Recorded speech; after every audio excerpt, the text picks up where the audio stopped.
Magandang oras mga kababayan, mga ka-Golden Boy. Ito yung nangyayari last week sa Angola, sa Central Africa, kung saan ay hindi na natiis ng gobyerno ng Angola ang ginawa ng mga Chinese businessman at Chinese miners sa Angola.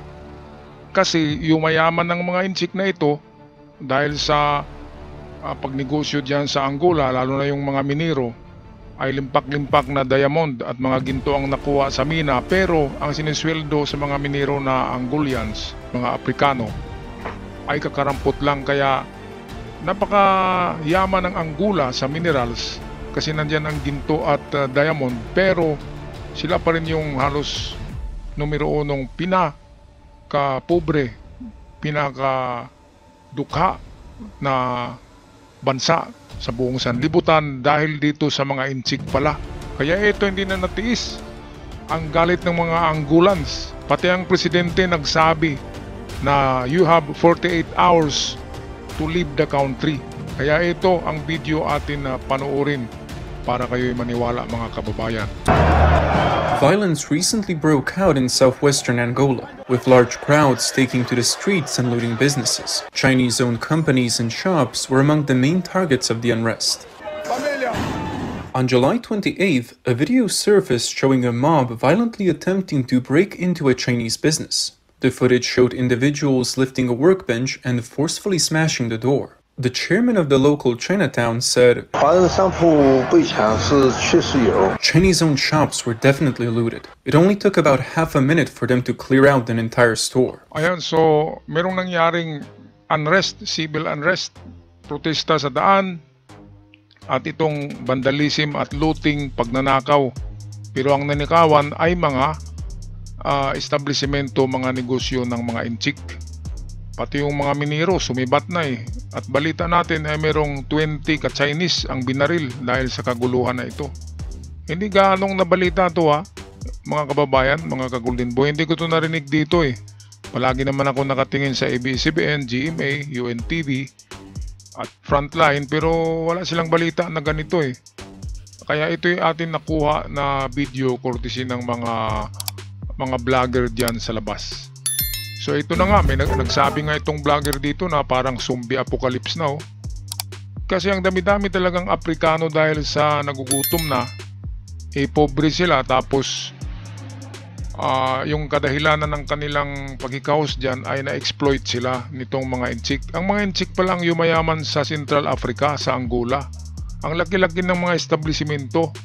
Tapos yung pasweldo nila sa mga Angolans workers ay napakababa lamang, kaya nagkikahos pa rin ang buhay ng mga Angolans. Sila pa rin yung Africa pa rin ang pinakagutom na bansa sa buong mundo. Nasa Africa pa rin ang daming nasa poverty line, mga pobre talaga, mas pobre pa sa Pilipino. Kaya hindi na natiis lumabas lahat ng tao sa daan at pinasok ang mga establishmento, mga building ng mga Chinese, at kinuha ng lahat na pwedeng mapakinabangan nila. At pati ang presidente ng Angola nagsabi na you have 48 hours to leave Angola. Ito'y mensahe para sa mga inchik na negosyante, kasi pati presidente napupuno na pala Kaya ito, patuloy tayo sa ating video courtesy ng isang vlogger sa labas. Nakalimutan ko yung pangalan ng channel niya. Anyway, kudos sa may-ari ng original video na ito. From what we've been able to gather, at least a dozen shops were hit. Brothers, take a look. Today, during the big rally, they're kicking all the local employees out of Chinatown. If we don't do this, these people might start working together, and that could be a huge problem. Now, all the main doors are locked, so we're letting them leave through the small door. Comments in the video included reactions such as, "This is worse than a zombie movie." The government has given Chinese... Something shocking has just happened in Angola. The government has given Chinese nationals only 24 hours to leave the country. Yes, only one day. Can you imagine that? Just one day to pack up and leave everything behind. Grabe, one day lang pala. Akala ko ba 48 hours yung sinabi ng presidente. One day lang 24 hours lang. Pack up na. Ito yung mga inchik pack up na ng Samsonite nila kasi 20 ka Chinese pala dyan ay binaril. Dead bull, tsugi. Dahil sa protesta na yan ng mga Angolans. Dahil nga nasisira yung kanilang kalikasan, kabundukan, nagbabaha dyan, pero hindi sila yumayaman. Yung mga Angolans yung nagtatrabaho, pobre pa rin. Pero yung mga Inchik, dami, grabe. Ang yaman-yaman na dyan. Kaya para sa akin, dapat ganito ang gawin ng mga ganito rin tayo mga Pilipino. Ang ating gobyerno dapat ganito katapang against sa itong ng sa atin, di ba?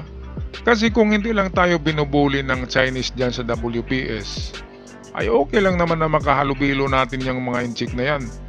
At kung hindi lang sila nagtayo ng pugo dito dahil kay Duterte, ay okay lang naman sana ang negosyo ng mga Inchik dahil meron naman talagang mga Inchik na talagang legit ang mga negosyo. Ngunit pagdating ng pugo, lahat ay nagiging illegal at ang dami pang natsugi, di ba? Mga sinimento na mga nagtatrabaho diyan, iba't ibang nasyonal sa pugo. Kaya yun ang pugad ng kasamaan, panahon pa rin ni Digong yun. Ngayon, yung WPS, binubuli tayo diyan kung ano-anong pinapalabas sa social media sa buong mundo. Sinasabi na tayo daw ang may kasalanan. O di ba? At akma pa nilang aagawin, di ba? Palawan, pinaikot-ikutan na yung Palawan ng 3 barkong pandigma, inaangkin na. Pero sa tulong ng Amerika ay unti-unti ngayong naduduwag na ang China. Kaya ito ang dapat gawin sa mga mga Chinese na nilulustay, hindi lang nilulustay parang nire-rape nila ang kalupaan ng Pilipinas at ginawa nila sa Angola. Angola, producer yan ng diamond Kaya diamond at ginto ang meron diyan, yan ang minimina ng mga Inchik diyan. Kaya yumaman ng mga Inchik na yan, pero yung kanilang mga trabahante kawawa. Kawawa yung mga kapatid natin na mga Negro diyan, mga Afrikano sa Angola. Kaya hindi natin masisi kung bakit nagkaganon yung zombie apocalypse yung nangyari. Na parang zombie herds ang dami-dami. Lumabas lahat sa daan, nakakatakot. Okay, balik tayo sa video, courtesy ng ating ka-vlogger. Why? Because the Angolan government says they have been stealing minerals, breaking laws, and damaging the environment. This decision is huge. It is not just a small story. It is a big turning point for Angola and maybe for the whole of Africa. For years, many Africans have been saying that foreigners come into Africa, take all the resources, make huge profits, and leave Africans with nothing but poverty and environmental damage. Ayan, ang pinakagrabe diyan, environmental damage. Kaya kikita naman natin sa Angola, ay iniwan lang yung nakatiwangwang yung mga yung mga hinukay nila para sa mina ng diamond. Alam naman natin na ang diamond ay nasa pinakamalalim yan na parte ng mundo. Kaya nakatiwawang yung mga tunnel, mga butas. Tapos aalis sila, ang mga Inchik, kapag naubos na yung mga diamond doon sa lugar na yun at mga ginto. Ngayon, iiwan nila yung mga trabahante nila, nakabahag pa rin. Butas pa rin ng mga brief. Ang mga bahay, mga pa rin. Mga kawawang mga kawawa tingnan ng mga pamumuhay. Pero sila, yumaman, yung kanilang mga workers sa mina kawawa. Dahil sinisweldohan lang ng karampot lang. Kaya yan, napupuno, pati presidente. Ang una talaga nitong nagalit ay ang presidente. Kaya ang mamamayan ay lumabas sa daan nang marinig nila na magsabi ang presidente na you have 24 hours to leave or else I'll be kicking out your butt, yung ganyan, di ba? Sisipain ko kayo sa puwitan nyo. Yun, nang marinig ng mga mamamayan sa Angola, nagsilabasan. Lahat. At parang parang merong nag-utos sa kanila kung anong unahin nila pagpasok ng mga establishmento ng Inchik. Parang ang zombie herds Parang zombie apocalypse ang nangyari. Kaya ito ang magandang lesson para sa mga Inchik na yan, na sobrang pang-aabuso. Kasi nakikita nila na mahihirap ang mga tao sa Angola, kaya ginawa nila ay ini-exploit, ginagamit para sila yumaman. Ganon din dito sa Pilipinas eh, ang daming inchik dito na merong mga negosyo. Tapos, ang liliit ng sweldo sa kanilang mga tindera sa store. Yung iba ay ginawa pang kabit, di ba? Alam naman natin na ang lilibog ng mga inchik na yan. Kaya ini-exploit talaga nila ang Pilipinas. Ginawa nila sa Angola pero hindi nagtagal sa Angola eh. Sumabog sa galit ang mga Aprikano. Okay, so balik tayo sa video. But now Angola is saying enough is enough. To really understand why this is such a big deal, we need to go back a little. Angola is one of the richest countries in Africa when it comes to natural resources. The country has oil, diamonds, gold, and many other minerals that are very valuable in the world market. These resources can make Angola a very rich country, but unfortunately, most of the wealth never reaches the ordinary people. Many Angolans are still poor, young people are still jobless, and the roads, schools, and hospitals are not as good as they should be. Why is this happening? Because for many years, foreigners have come to Angola and taken these resources for themselves. They dig the gold, take the diamonds, and export them to their own countries. And most of the time, they do it illegally or through corrupt deals. Angola has been losing billions of dollars because of this. One of the main groups involved in this is the Chinese. Many Chinese companies and workers have been in Angola for years. They came after the civil war in Angola ended in 2002. At that time, Angola needed help to rebuild the country, and China offered loans and investments. Ayan, kaya pala nakapasok ang ang China sa Angola dahil tumulong pala noong 2002. Na-bankrupt ang gobyerno ng Angola. Alam naman natin, mahirap na bansa yan. Tumulong pala ang inchik. Nagbukas ng mga nagpahiram ng pera at nagbukas ng mga negosyo. Kaya pala ang dami-daming Chinese businessman sa Angola. Ngayon nang nakita nila na ang Angola pala ay rich in mineral, nandiyan pala yung halos lahat ng klaseng precious stones. Pero yung pinakamahal na diamond ay nandiyan talaga. Nandiyan talaga sa Angola, Central Africa. At meron pa silang oil reserves dyan. Meron pang langis na may mina, pero famous talaga ang Angola sa diamond. Kanina pinakita yung mga precious stones merong emerald, napakamahal ng emerald. Kaya bilyonaryo sana ang mga Angolans kung yung nagmina lang ay hinatian ng share ang gobyerno kung anong nakuha doon sa mina. Wala nagrenta lang, tapos ini-smuggle pa palabas ang mga nakuhang mga diamonds at wala talagang hati ang gobyerno. Kaya sino bang hindi magagalit dyan? Kaya dito sa video ito nakikita natin nakahilira yung mga inchik Naka-Samsonite yung kanilang bagahe. Iniwan na nila, pati mga bahay nila iniwan nila mga kagamitan. Alangan naman na dadalhin mo pa yung refrigerator at air condition, di ba? Ang bigat-bigat nun. Kaya ang daladala nila mga Samsonite bags lang. Buti nga sa inyo. Sana ganito ang mangyari sa Pilipinas, di ba? Kapag mayroong mga abusadong inchik na negosyante, maliban doon sa talagang mabait. Pero yung mga nanluloko na katulad ng Pugo, yun ang dapat patikimin na katulad nito. Grabe. Kaya gandang tingnan to parang magiging example, ehemplo. Meron na tayong example kung paano patalsikin ng mga wakang na yan, ng mga inchik na yan na ini-exploit lang ang ng Pilipinas. Kahit na dito sa amin sa Surigao del Sur ay nandito yung pangatlong pinakamalaking mina sa Pilipinas. Ang lalaki ng kabundukan dito at ang nagmimina dito ay merong Hapon, Sumitomo Group, merong Koreans at meron ding mga inchik. So okay naman kasi maganda naman ang sharing sa gobyerno at yung mga bundok na binuldos nila ay tinaniman nila ngayon. Binalik nila into green. Kasi nakakalbo na kaya tinataniman din nila ulit ng mga pine trees. Kasi pine trees yung malamig kasi diyan sa parte ng 90, yung dito sa Surigao del Sur.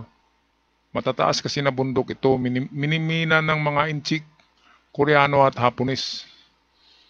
Kaya at least hindi lang Chinese Pero doon sa Angola, halos lahat Chinese ang nagmimina eh.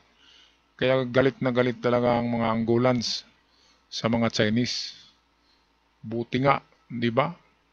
Pero hindi naman lahat ng Chinese na meron namang mga legal Chinese na narito sa Pilipinas. Katulad ng kaibigan ko, ay hindi na marunong yun mag-Chinese. Kasi Pilipino na siya. Pero meron talagang mga illegal na pumapasok na ini-exploit ang Filipino workers kawawa. Sila yung yumayaman, tayo yung gumagapang sa hirap. Alright, tapusin natin ang video. They built roads, railways, and other infrastructure. But along with this, Chinese nationals also started mining and trading in minerals. Some did it legally, but many others started illegal mining operations. Now, this problem is not just in Angola. It is happening across Africa. For example, in Ghana, illegal mining by Chinese nationals has been a big problem for years. In fact, just months ago, I don't know, nakapusas na Buti nga sa inyo. Ghanaian authorities arrested 10 Chinese nationals for smuggling gold. They were operating without licenses and breaking environmental laws. Ito breaking environmental laws. Yung environmental law sa Ghana, Africa at dito sa Angola. Yung Ghana, merong mga dokumentary diyan sa Ghana kasi diyan sa Ghana napakarami talagang ginto diyan. Ghana, Africa at pinakamalaking diyan, miniro ay mga inchik. At meron silang mga mga Chinese army na nariyan na private army. Kaya nga dito sa video nakikita yung mga shotgun, di ba? Hindi makakapasok yung mga Afrikano Kaya Ghana, Africa, yan, famous yan for gold. While itong Angola ay famous for diamond. Pero meron ding ginto sa Angola. Kaya mayaman sana in minerals ang bansang yan. Pero hindi kasi sila marunong magproseso. Kaya ayan, pumasok ang mga inchik na exploit. Katulad yan sa mangyayari sa WPS. Ang magmimina dyan ay mga inchik na. At Pilipino hindi makapagmina dahil wala tayong skills, wala tayong machinery para sa pagmimina, wala daw tayo pera. Kasi ang pera ay ninanakaw din ng ating mga opisyalis. Kaya instead na maglagay tayo ng mga oil rigs diyan sa WPS, hindi tayo makapaglagay. Wala tayong pera Ninanakaw Kaya diyan papasok ang mga inchik. Kaya in the future makikita natin ng WPS, marami ng oil rigs diyan. Marami nang nagmimina diyan. Under the sea na mga mina, yung ganyan, underwater mining. Wala tayong technology ng ganyan. Pero sa ibang bansa, meron na yan.